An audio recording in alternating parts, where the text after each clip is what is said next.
అదే RTV app వార్తల్ని క్షణాల్లో చదివే అవకాశం ఉంటుంది. ఒక న్యూస్ పేపర్, ఒక టెలివిజన్ ఛానల్ మీ చేతుల్లో ఎప్పుడూ ఉంటాయి. తిరుపతి జిల్లాలో తమిళనాడు సరిహద్దుగా కలిగినటువంటి ఓ దళిత నియోజకవర్గం. ఇక్కడ తమిళనాడు సరిహద్దుగా ఉండేటువంటి ప్రాంతంలో అభివృద్ధి కూడా అంతగా నోచుకున్నటువంటి నియోజకవర్గంగా చెప్పుకోవచ్చు. అయితే ఈ సత్యవేడ్ నియోజకవర్గానికి సంబంధించి ప్రస్తుతం అధికార పార్టీ సిట్టింగ్ ఎమ్మెల్యేగా ఉన్నటువంటి ఆదిమూలంకు ఆయన అక్కడ సీటు మార్పులో భాగంగా ఎంపీ సీటు కేటాయిస్తే అందుకు తాను అసంతృప్తి చెందుతానంటూ ప్రతిపక్షంలోకి వెళ్ళి లోకేష్ను కలిసినటువంటి పరిస్థితుల నేపథ్యంలోనే వైసీపీ అధిష్టానం ఒక నూతన వ్యక్తికి అవకాశం కల్పిస్తూ నూకతోటి రాజేష్ అనే వ్యక్తి పేరుని జాబితాలో ప్రకటించింది. ప్రస్తుతం మనతో పాటు నూకతోటి రాజేష్ గారు ఉన్నారు. అసలు ఏంటి ఆయన రాజకీయ నేపథ్యం, సత్యవేడ్లో ఆయన క్యాండిడేట్గా అనౌన్స్ చేసిన తర్వాత ఆయన ఏ విధమైనటువంటి గ్రౌండ్ వర్క్తో ముందుకు వెళ్ళబోతున్నారు, ఎలా ఉంది రాజకీయ పరిణామాలను మనతో మాట్లాడడానికి నూకతోటి రాజేష్ గారు ఉన్నారు. సార్ నమస్తే. నమస్తే అండి. సార్ ఏంటి సార్ అనూహ్యంగా మీరు యాస్పిరెంట్ అని విన్నాం కానీ అంటే ఏ పార్టీ నుంచో వైసీపీనా టీడీపీనా, ఎందుకంటే ఇటు అమ్మగారు మీ పిన్ని గారుగా ఉండేటువంటి గుమ్మడి కుతుగుల అమ్మగారు కూడా ఇటు కాంగ్రెస్లో సుదీర్ఘంగా పనిచేశారు, తిరిగి మళ్ళీ తెలుగుదేశంలో వచ్చినటువంటి పరిస్థితి. సో మీరు ఇంటి వైసీపీ చూస్ చేసుకున్నారా, ఎలా ఏం జరిగింది అసలు? ఫస్ట్ జాబితాలో పేరు ఎలా, యాస్పిరెంట్గా ఉన్నారా, మీరు వెళ్ళి కలిసారా, ఏం జరిగింది అసలు? అసలు వాస్తవంగా అయితే నేను టీడీపీలో టికెట్ ట్రై చేయలేదు, అది వాస్తవము. పిన్నమ్మ గారు అంటే పిన్నమ్మ అయినా నాకు అమ్మగారే. నాకు 1 year అప్పటి నుంచి నాకు 52 సంవత్సరాలు అయితే 51 సంవత్సరం ఆమె పెంచారు. నేను కొడుకే. తను కొన్ని పరిణామాల వల్ల టీడీపీలోకి పోవాల్సి వచ్చింది 2014లో, అంటే స్టేట్ డివైడ్ అవ్వడం వల్ల. అప్పుడు కూడా నేను ఓన్లీ ఎలక్షన్లో పనిచేసినా కానీ నేను ఎక్కడ మళ్ళీ తిరగలేదు. మళ్ళీ అమ్మగారు కూడా రిజైన్ చేశారు, టీడీపీకి రిజైన్ చేశారు. న్యూట్రల్గా ఉన్నారు, ఇంక ఏజ్ అయిపోయింది, హెల్త్ బాగలేదు కాబట్టి న్యూట్రల్గా అయిపోయారు. నేనైతే వైఎస్ఆర్లోకి జాయిన్ అయ్యి 4 years అయిపోయింది. 4 years నుంచి కూడా నేను గంగాధర్ నెల్లూరు అని అడిగాను.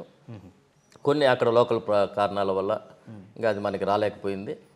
ఖచ్చితంగా మిథునన్న గారు, పెద్దిరెడ్డి గారు ఎక్కడో ఒక దగ్గర నన్ను చేయాలని అనుకున్నారు. కాబట్టి ఆయన అవకాశం లేదు. కానీ ఈయన ఆదిమూలం గారు ఇది అవ్వటం వల్ల ఆయన యాక్చువల్గా ఆయన అసలుకి ఎంపీ చేసుకోవచ్చు హాయిగా. ఎందుకో మరి ఆయన పెద్దిరెడ్డి గారు టికెట్ ఇచ్చింది అప్పుడు 2014లో 2019లో కూడా ఆయనే ఇచ్చింది టికెట్. ఆయన మీదనే నోరు పారేసుకోవడం వల్ల ఆయన దూరం అయ్యాడు. ఆయన తెలుగుదేశంకి దగ్గర అయ్యాడు కాబట్టి ఇంకా అక్కడ ఎవరు లేరని గురుమూర్తి గారు మళ్ళీ ఏదో ఎంపీగా చేశాడు కదా, ఆయన అటే వేద్దాం, ఇక్కడ వేరే వ్యక్తిని చూద్దాం అనుకున్నప్పుడు నన్ను ప్రపోజ్ చేశారు. కానీ లాస్ట్ వరకు కూడా నేను అక్కడైతే అడగలేదు. కానీ మా పెద్ద ఆయన పెద్దిరెడ్డి గారు, మిథున్ రెడ్డి గారు మేము ఉన్నాం కదా చెయ్యి అని అది అవకాశం వచ్చింది. మళ్ళీ జగన్ గారు కూడా నువ్వు చేసుకో ఫస్ట్, నేనున్నాను కదా అని చెప్పడం వల్ల, ఆయన హామీ ఇవ్వడం వల్ల నేను ఇక్కడ దిగటం జరిగింది. మంచి అనుబంధమా పెద్దిరెడ్డి గారితో? మంచి అంటే బాగా మాట్లాడగలిగేటువంటి, డిస్కషన్ చేసేటువంటి ర్యాపో ఉందా సార్? ఖచ్చితంగా. నాకు పెద్దిరెడ్డి గారు డీసీసీ ప్రెసిడెంట్ అయినప్పటి నుంచి అన్నతో నేను చిత్తూరు వెళ్తే తిరుపతి నుంచి వెళ్ళే ఒక ముగ్గురులో నేను కూడా ఒకటి. అప్పట్లో తిరుపతి నుంచి ఆయన కాన్స్టిట్యున్సీకి వెళ్ళినా, చిత్తూరుకి వెళ్ళినా ఒక ముగ్గురు ఉండేవాళ్ళు. అప్పుడు గోపాల్ రెడ్డి గారు అని, మాంగాటి అని ఇంకొక ముగ్గురు, వాళ్ళతో పాటు నేను కూడా పెద్దిరెడ్డి గారితో వెళ్ళేవారు. మళ్ళీ మిథునన్న రాజకీయాల్లోకి వచ్చిన తర్వాత అన్నతో అటాచ్మెంట్ పెరిగింది. ఖచ్చితంగా నాకు వాళ్ళతో నా అనుబంధం దాదాపు 98 నుంచి. సో మీ మనసులో ఉన్నటువంటి ఏదైతే ఆశ జీడీ నెల్లూరు నుంచి చేయాలి, అక్కడ మీకు నెట్వర్క్ ఉంది, ఇటు తల్లి ఆశీస్సులు ఉన్నాయి, అక్కడ అనుబంధాలు, స్నేహాలు అన్నీ ఉన్నాయి, అలాంటప్పుడు ఎలాగో మార్పులు జరుగుతున్నాయి. ఇప్పుడు ఆదిమూలంని వద్దనుకున్నారు, వేరే పార్టీకి వెళ్ళారు, అతన్ని పార్టీ నుంచి వైదొలిగించేటువంటి పరిస్థితి, గురుమూర్తిని తిరిగి ఎంపీగా చేసినటువంటి పరిస్థితి. సత్యవేడ్ నియోజకవర్గం నుంచి నారాయణ స్వామి గారు ఇప్పటికే గతంలో గెలిచున్నారు. అక్కడ నారాయణ స్వామి గారిని సత్యవేడ్కి షిఫ్ట్ చేసి మీకు జీడీ నెల్లూరు మన అడగలేదా, ఈ ప్రపోజల్ పెట్టలేదా మీరు? నేను పెట్టలేదండి, ఎందుకంటే నేను అంత పెద్దవాడిని కాదు. మనకేం చెప్తే అది చేస్తాము. పార్టీ అధిష్టానం ఏం చెప్పిందో అదే చేశారు. నేను ఇంకొకరిని మార్చమని అనేది నేను అడగలేదు. ఇంకొకరిని మార్చి నాకు టికెట్ ఏందేనని, ఎందుకంటే ఇక్కడ అడిగాను గంగాధర్ నెల్లూరులో, అదే గంగాధర్ అక్కడ అడిగాను. అంతేగాని అతన్ని అక్కడ పంపించి ఇంకో దగ్గరికి అనేది నేను అడగల. అంటే సర్వే ప్రకారం ఎట్టు వస్తే అటు చేయమన్నాను. సర్వే నాకు వచ్చింది, కాకపోతే కొన్ని కారణాల వల్ల జగన్ గారు డెసిషన్ వేరే ఉండింది. జీడీ నెల్లూరు సర్వే మీకే వచ్చింది. ఓకే, కానీ కొద్దిగా అనివార్య సీనియర్ అవటం వల్ల కొన్ని పరిస్థితుల వల్ల నారాయణ అంటే అది కూడా మారింది. మరి రెడ్డప్పకి ఇచ్చారు. అవును.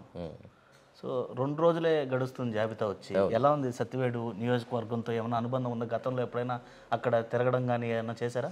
సత్యవేడులో 79లో మేము 1 year ఉన్నాం అక్కడ. అమ్మ పిన్నమ్మ అదే అమ్మగారు అక్కడ ఫస్ట్ డాక్టర్ క్లినిక్ అక్కడ పెట్టడం జరిగింది కోర్స్ అయిపోతానే. టవర్ క్లాక్ ఎదురుగా రోడ్లో నాకు బాగా గుర్తు. నేను 5th క్లాస్ అనుకుంటాను అప్పుడు, 4th క్లాసో 5th క్లాసో. అక్కడ టవర్ క్లాక్ రోడ్లో మేము 1 year ఉన్నాము అక్కడ. అలాగే మా గంగాధరంలో నుంచి మా బంధువుల నుంచి అక్కడ బంధువులు ఉన్నారు, రిలేటివ్స్. అలాగే ఇప్పుడు నాకు మా ఫ్రెండ్స్ అంతా కూడా చాలామంది అక్కడ అనుబంధం ఉంది. అక్కడ ఉండేవాళ్ళు నాకు ఇక్కడ తిరుపతిలో ఫ్రెండ్స్ ఉన్నారు, అక్కడ ప్రాపర్ ఉండేవాళ్ళంతా కూడా. కాబట్టి నేను అందరినీ కలుపుకొని పోతాము. ఇంకా ఆల్రెడీ పెద్ద అయిన వాళ్ళు చెప్తారు కాబట్టి ఒక మీటింగ్ పెట్టి పరిచయం చేస్తారు.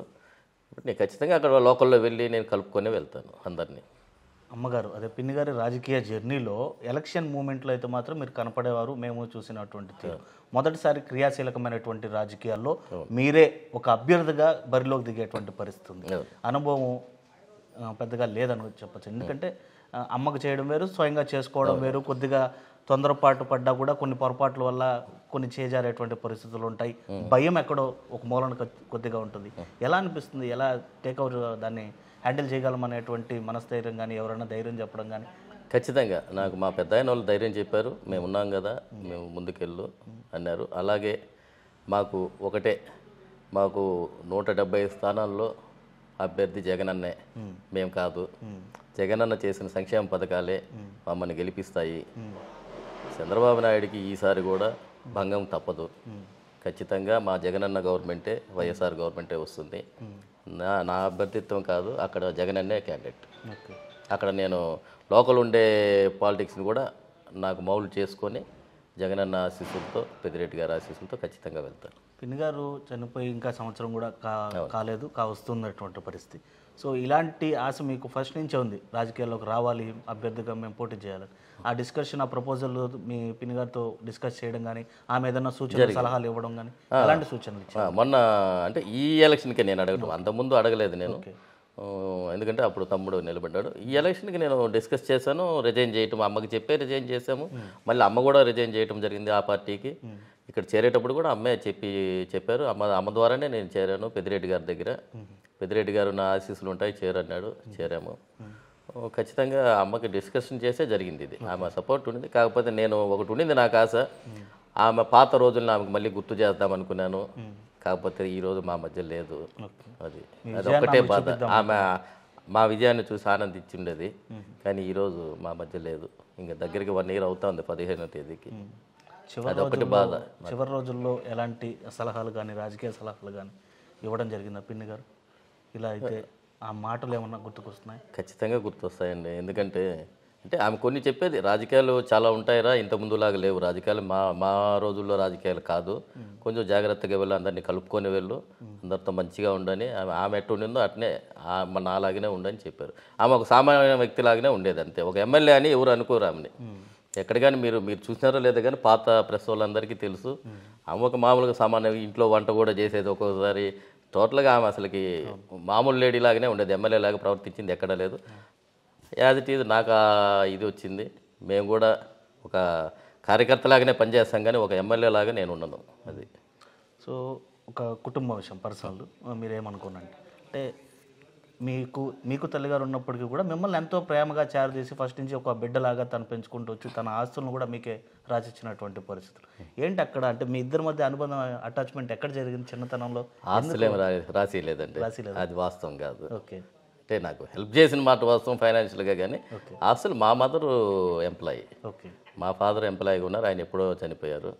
ఆయన చనిపోయి కూడా దాదాపు 10-20 ఏళ్ళు అయిపోయింది. మా మదర్ హెడ్ నర్స్గా రిటైర్డ్ అయ్యారు. ఖచ్చితంగా నాకు ఆస్తులు డబ్బులు నేను ఎప్పుడు ఆశించినని. ఆమె 5 సార్లు ఎమ్మెల్యే అయినా, ఒకసారి మినిస్టర్ ఉండింది, డిప్యూటీ స్పీకర్ ఉండింది. ఇది ఇట్టు ఉండాల్సిన వాళ్ళం కాదు అసలుకి. మీరు ఇప్పుడుండే పరిస్థితులు చూస్తే ఎమ్మెల్యేలు అంటే ఎట్టుంటారో తెలుసు. మనం ఎప్పుడు డబ్బుల మీద, ఆస్తుల మీద మనకి అది ఇది లేదండి, ఆశ లేదు. సో కుటుంబ నేపథ్యం ఏ విధంగా ఉంది సార్? తమ్ముడు హరికృష్ణతో అనుబంధం కొనసాగుతుందా? తను ఏ విధంగా సపోర్ట్గా నిలబడుతున్నాడు, ఏంటి సపోర్ట్ అంటే? తను రిజైన్ చేశాడు పార్టీకి. ఖచ్చితంగా అంటే తనకి గంగాధర్ నెల్లూరు అయితే నేను వచ్చి ఉంటాడు. ఇక్కడ అతనికి అనుబంధం లేదు, తక్కువ. ఖచ్చితంగా కలుపుకుంటాం. సో వైసీపీకి సంబంధించి సత్తివేడులో ప్రస్తుత సిట్టింగ్ ఎమ్మెల్యే ఆదిమూలంకి క్యాడర్ అంతా కూడా వ్యతిరేకంగా ఉంది. కొత్త అభ్యర్థి ఎవరైనా సరే మేము సపోర్ట్ చేస్తామనేటువంటి పరిస్థితి. సో ఆయన ఆ విధమైనటువంటి పేరును తీసుకురావడానికి గల కారణం అందుబాటులో లేడనో లేకపోతే సరిగ్గా స్పందించడం లేదనో, మీ అధికార పార్టీకి సంబంధించినటువంటి ఎంపీని కలిసినా కూడా మిమ్మల్ని ఎవరు కలవమన్నారని చెప్పి బెదిరించడము ఇలాంటివి చేశాడని చెప్పి అక్కడ చేస్తున్నటువంటి ఆరోపణలు. సో మీరు వాళ్ళని ఏ విధంగా సమన్వయంతో ముందుకు తీసుకుని వెళ్ళాలనుకుంటున్నారు? ఖచ్చితంగా నేను ఇంకా చాలామంది టచ్లోకి వచ్చారు, మేము నీకు వర్క్ చేస్తాం ఖచ్చితంగా అంటున్నారు. ఇంకా కొంతమందిని అసమ్మతితో ఉన్నారు. ఎందుకంటే మధ్యలో ఒక వ్యక్తిని అనౌన్స్ చేసి గురుమూర్తి గారిని మళ్ళీ వెంటనే చేయటం అంటే వాళ్ళకి కూడా ఇబ్బందే లోకల్ వాళ్ళకి. కాబట్టి నన్ను పరిచయమైన వాళ్ళకి కూడా చెప్పాను, నా గురించి కనుక్కోండి మీరు గంగాధర్ నెల్లూరులో, నేను ఎట్టటోడో చెప్తారు. ఎవరిని అడిగినా, మీరు ఏ వ్యక్తిని అడిగినా, మీరు ఎంతమందినైనా అడగండి, నా గురించి చెప్తారని చెప్పాను. ఆల్రెడీ కొంతమంది ఎంక్వైరీ చేసుకొని ఫోన్లు చేస్తున్నారు. అలాగే పెద్దిరెడ్డి గారు వచ్చిన తర్వాత మా పెద్ద ఆయన మాట్లాడతారు, అందరితో పిలిపించి ఆయన ఒక మీటింగ్ పెట్టి పరిచయం చేస్తారు. చేసిన తర్వాత నేను మళ్ళీ ఫీల్డ్ లెవెల్లోకి వెళ్తాను. ఆల్రెడీ గురుమూర్తిని అభ్యర్థిగా ప్రకటించిన తర్వాత పెద్ద ఆయన ఒక మీటింగు కాల్ఫర్ చేశారు. సత్యవేడి నియోజకవర్గం ప్రజలందరూ కూడా రావడం జరిగింది. గురుమూర్తిని అభ్యర్థిగా ప్రకటిస్తున్నా, మీరు గెలిపించుకోవాలనే సూచనలు చేశారు. సో ఇప్పుడు మీరు అభ్యర్థిగా ప్రకటించిన తర్వాత గురుమూర్తి ఏ విధమైనటువంటి స్టాండ్లో ఉన్నారు? ఏ విధమైనటువంటి అనుబంధం ఉంది మీ ఇద్దరి మధ్య? గురుమూర్తి నాకు ఎంపీ కాకముందు నుంచి ఫ్రెండ్. ఓకే. ఫిజియోథెరపీ చేసేటప్పటి నుంచి మా ఫ్రెండ్కి కామన్ ఫ్రెండ్, రూమ్మేట్. నాకు అప్పటి నుంచే కలిసేవాడు. ఓకే. ఆయన ఎలక్షన్కి నేను ఫుల్గా ఇక్కడ పనిచేశాను నా శక్తి మేరకు. నాకు ఖచ్చితంగా అన్నా నువ్వు రానా, ఇప్పుడుండే పరిస్థితుల్లో నా పరిచయాలన్నీ నీకు పరిచయం చేస్తాను, నేను మీతో తిరుగుతాను, నేను చేస్తాను. ఆయన ఆల్రెడీ స్టార్ట్ చేశాడు. రాజేష్ అన్న నాకు ఫ్రెండ్, నాకన్నా మంచోడు అని ఆయన అక్కడ ఆల్రెడీ స్టార్ట్ చేశాడు. సో ఫుల్గా వెనకాల బ్యాక్ బోన్ ఖచ్చితంగా గురుమూర్తి నాకు ఫ్రెండ్. ఓకే. అది ఎటువంటి పరిస్థితుల్లో నేను చెప్పాను, నీతో తిరుగుతాను, నేను కొద్ది రోజులు పరిచయం చేస్తాను, మళ్ళీ మీరు కంటిన్యూ అవ్వండి అన్నాడు. ఆయన ఫండింగ్ని కూడా నేను చేసుకొని అక్కడ ఇప్పుడుండే పరిస్థితుల్లో ఏమున్నాయో రోడ్స్ కానీ లైట్స్ కానీ అన్నీ చేస్తాను నేను ఆయన ద్వారా. ఎందుకంటే నాకు పవర్ లేదు కాబట్టి ఇప్పుడు ఆయన ద్వారా చేసుకుంటాను నేను. సో ఆదిమూలం వెళ్తూ సైలెంట్గా ఏం వెళ్ళలేదు. మీరు పెద్ద ఆయనగా భావించేటువంటి పెద్దిరెడ్డి పైన అనేకమైనటువంటి ఆరోపణలు. ఏది కూడా పెద్దిరెడ్డి నువ్వు చెప్పిందే నేను చేశాను తప్ప మరొకటి కాదు, నేను నీకు తెలియకుండా ఎటువంటి వర్క్ కూడా సత్యవేడిలో చేయనటువంటి పరిస్థితి, ఇక్కడ ఇసుక దోచుకున్నావు, కాంట్రాక్ట్లన్నీ నువ్వే తీసుకున్నావు, రోడ్లన్నీ నువ్వే తీసుకున్నావు, మైనింగ్ చేసావు, ఇన్ని ఆరోపణలు చేసినటువంటి పరిస్థితి. ఒక సిట్టింగ్ ఎమ్మెల్యే ఇన్ని ఆరోపణలు చేస్తే ప్రజల్లో కొద్దిగా ఏదైనా అపోహలను వస్తుంది కదా, వాళ్ళు కూడా డౌట్ అనేది. ప్రజల్లో ఏం లేదండి, అక్కడ లోకల్లో ఆదిమూలం గారి గురించి తెలుసు.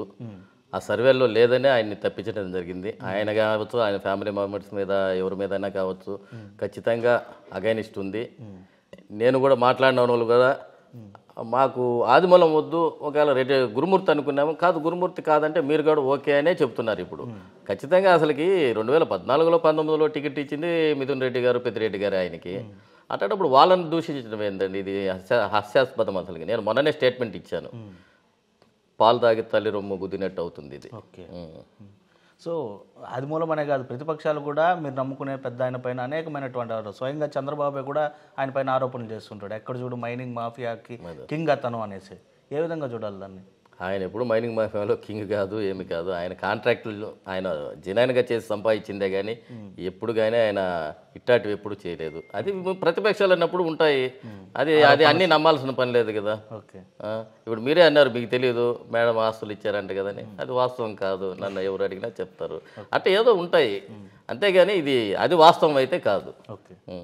సో ఆదిమూలము అక్కడ సిట్టింగ్ ఎమ్మెల్యేగా గెలిచినటువంటి వ్యక్తి, అంతో కొందో అతనికి ఒక క్యాడర్ అంటూ ఉంటుంది, సొంత బలం అంటూ ఉంటుంది. అది కాకుండా ఆయన నారాయణవనము సొంత ఊరు కావడము, అక్కడ తనయుడు ఎంపీపీగా కూడా ఉండేటువంటి పరిస్థితులు. ఈ నేపథ్యంలో మీకు అతను కొద్దిగా ముస్లింలాగా సొంత పార్టీ నుంచి వెళ్ళినటువంటి వ్యక్తి ఒక అపోనెంట్గా తయారవడం వల్ల కొద్దిగా మైనస్ ఏం కాదు? ఆయనకి ఇస్తే మాకు ప్లస్ అవుతుంది, టీడీపీకి ఇస్తే నాకు ప్లస్ అవుతుంది. ఓకే. ఖచ్చితంగా. ఎందుకంటే నారాయణవనంలో మొన్న మీటింగ్ పెట్టారు గురుమూర్తి గారు, నాకు తెలుసు, నేను వచ్చే రోజే మొన్న.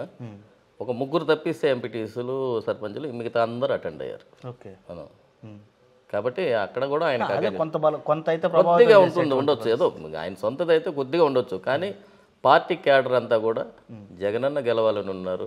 జగనన్న ఎవరిని పెట్టినా మేము గెలిపిస్తామని ఉన్నారు. ఆయన సంక్షేమ పథకాలే మమ్మల్ని గెలిపిస్తాయి. సో అది సత్యవేడు తమిళనాడు బార్డర్ సార్. అక్కడ ఎక్కువ బార్డర్లో వచ్చి చాలా సమస్యలు ఉండేటువంటి పరిస్థితి ఉంది.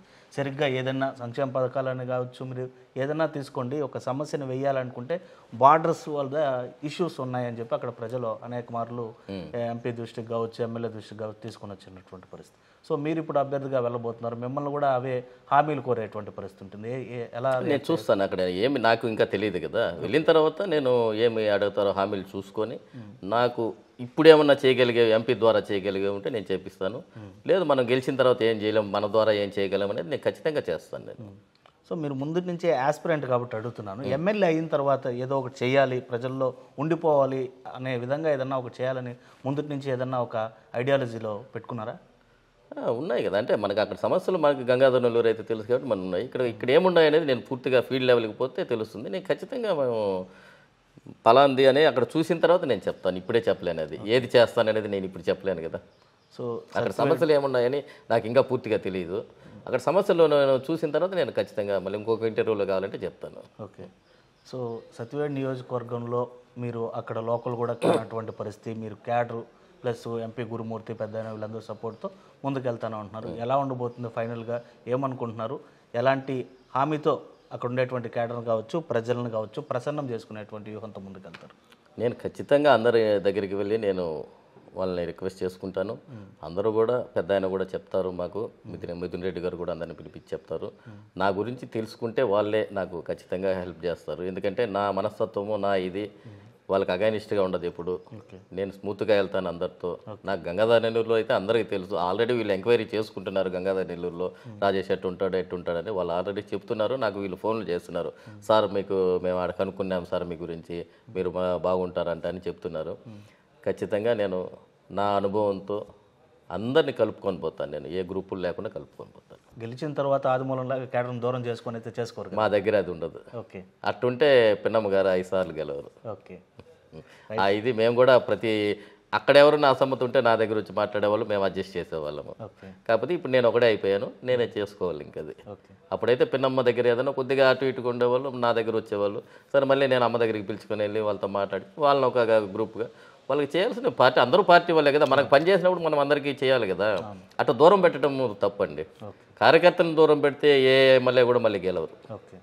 సో అందరినీ కలుపుకొనే వెళ్ళాలి ఖచ్చితంగా. రైట్ సార్, సమయం తక్కువగా ఉంది, గ్రౌండ్ వర్క్ చేసుకోండి. All the best. Thank you. మళ్ళీ ఎమ్మెల్యే అయిన తర్వాత ప్రజల తీర్పు ఏ విధంగా ఉంటుందో చూసి మళ్ళీ ఇంటర్వ్యూకి మీతో వస్తాం. Thank you. ఓకే. సో అది మొత్తం మీద తను తల్లిగా భావించేటువంటి పిన్ని క్రియాశీలక రాజకీయాల్లో ఉన్నప్పుడు కూడా ఆమెతో పాటు నడిచి రాజకీయ అనుభవం కలిగినటువంటి ఒక వ్యక్తిగా ప్రజలకు సేవ చేయాలి అనేటువంటి ఒకే ఒక ఆశతో రాజకీయాల్లోకి రావాలనుకున్నాను. తను అనుకున్నట్టుగానే ఆశించిన చోట కాకపోయినప్పటికీ కూడా జగన్ అధికార పార్టీలో సత్యవేడు నియోజకవర్గం కేటాయించారు. ఇటు తాను పెద్ద ఆయనగా భావించేటువంటి మంత్రి పెద్దిరెడ్డి, మిథున్ రెడ్డి, అదేవిధంగా ఎంపీ గురుమూర్తి సహాయంతో సత్యవేడు నియోజకవర్గంలో ఉండేటువంటి క్యాడర్తో అక్కడ ఉన్నటువంటి సమస్యలు పరిష్కారం దిశగా వెళ్తూనే ఆదిమూలం చేసినటువంటి ఆరోపణలను ఖండిస్తూ ముందుకి అభివృద్ధి దిశగా ముందుకు తీసుకెళ్తాను, అందరికీ అందుబాటులో ఉండేటువంటి నాయకుడిగా అక్కడ నిలబడతానని చెప్పి కూడా రాజేష్ చెప్తున్నటువంటి పరిస్థితి ఉంది. వీడియో జర్నలిస్ట్ అయితే Lokesh reporting for RTV, Satyavedu. మరిన్ని వీడియోస్ కోసం ఛానల్ ని సబ్స్క్రైబ్ చేయండి, లేటెస్ట్ అప్డేట్స్ కోసం వాట్సాప్ ఛానల్ ని ఫాలో చేయండి అండ్ లింక్ డిస్క్రిప్షన్ లో ఉంది.